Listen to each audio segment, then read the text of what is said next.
भारत का गेहूं रिजेक्ट करने के कारण जो विवाद भारत और टर्की के बीच में पैदा हुआ था, उसमें अब सबसे बड़ा लूजर टर्की सामने निकल कर आ रहा है और अब टर्की के ऊपर भारत की किसी बड़ी कार्रवाई का खतरा और भी ज्यादा बढ़ गया है, क्योंकि अब इस बात के चांसेस और भी ज्यादा बढ़ गए हैं कि टर्की ने बिना किसी रीजन के भारत के वीट को रिजेक्ट किया था। भारत के गेहूं में कोई भी बीमारी नहीं थी और भारतीय गेहूं को फाइटोसैनिटरी सर्टिफिकेशन ना देना टर्की की अर्दोगान सरकार का एक पॉलिटिकली मोटिवेटेड डिसीजन था, जिसमें भारत से नफरत साफ तौर पर दिखाई देती है। सबसे पहले तो मैं एक चीज की करेक्शन करना चाहता हूं कि वीट बैन के बाद भारतीय सरकार ने टर्की को वीट एक्सपोर्ट करने की परमिशन बिल्कुल नहीं दी थी। मीडिया में कुछ न्यूज रिपोर्ट आई थी जिनमें क्लेम किया गया था कि वीट बैन के बावजूद मोदी सरकार ने टर्की को वीट एक्सपोर्ट करने की परमिशन दी, लेकिन अब भारतीय सरकार के अधिकारियों का कहना है कि टर्की को जो वीट भेजा गया था वो 13 मई को लगाए गए वीट एक्सपोर्ट बैन के पहले भेजा गया था और टर्की उन देशों में शामिल नहीं है जिनको वीट बैन के बावजूद भारत की सरकार लगातार वीट एक्सपोर्ट कर रही है। सुबह की वीडियो मैंने आपको बताया था कि भारत की सरकार ने टर्की को कांटेक्ट किया है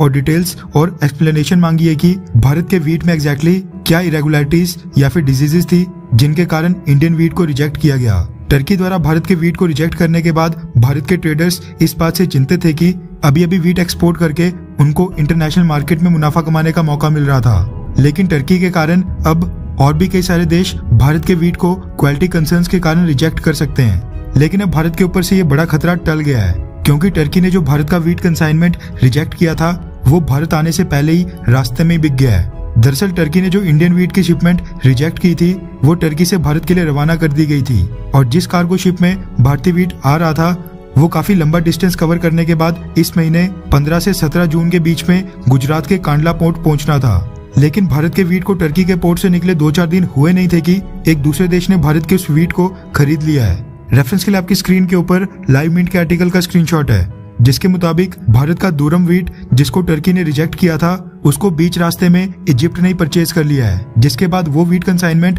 अब भारत की तरफ नहीं बल्कि इजिप्ट की तरफ रवाना कर दिया गया है। रिपोर्ट्स के मुताबिक वीट कंसाइनमेंट एक्सपोर्ट करने वाली कंपनी आईटीसी लिमिटेड शुरू से ये दावा कर रही थी कि टर्की को वीट भेजने से पहले उन्होंने क्वालिटी चेक्स प्रॉपर तरीके से किए थे और सारी क्लियरेंसेस ले ली गई थी जिनके उनके पास डॉक्यूमेंटेड सबूत हैं। सोर्सेस का कहना है कि इजिप्ट में एक तो वीट की भारी शॉर्टेज चल रही है और दूसरा तो भारत के वीट की क्वालिटी को लेकर इजिप्ट पहले से ही बहुत ही ज्यादा खुश और संतुष्ट है। इसलिए उसने फैसला किया कि टर्की द्वारा रिजेक्टेड भारत का वीट कंसाइनमेंट वो परचेज करेगा ताकि बिना लंबी प्रक्रिया के इजिप्ट को वीट मिल जाए। जैसा कि आप स्क्रीन के ऊपर देख सकते हैं, इजिप्ट टर्की के बिल्कुल साउथ में सिचुएटेड है। ऐसे में टर्की से जो वीट भारत वापस आ रहा था वो बीच रास्ते में ही इजिप्ट में उतार दिया जाएगा। ये वीट 1 से 2 दिन के अंदर इजिप्ट के पोर्ट के ऊपर अनलोड किया जाएगा और अगर उसके बाद इजिप्ट के कस्टम्स ने भारत के वीट को प्लांट और प्लांट बेस्ड प्रोडक्ट्स को दी जाने वाली फाइटोसैनिटरी क्लियरेंस दे दी तो ये साफ हो जाएगा कि टर्की ने जानबूझकर भारत के वीट को रिजेक्ट किया था। उसके बाद भारत द्वारा टर्की के ऊपर कोई बड़ी कार्रवाई भी की जा सकती है। वैसे टर्की के रिजेक्ट करने के बाद भी इजिप्ट ने वही वीट कंसाइनमेंट भारत से ले लिया, इसके लिए इजिप्ट को एक थैंक्स तो बनता ही है।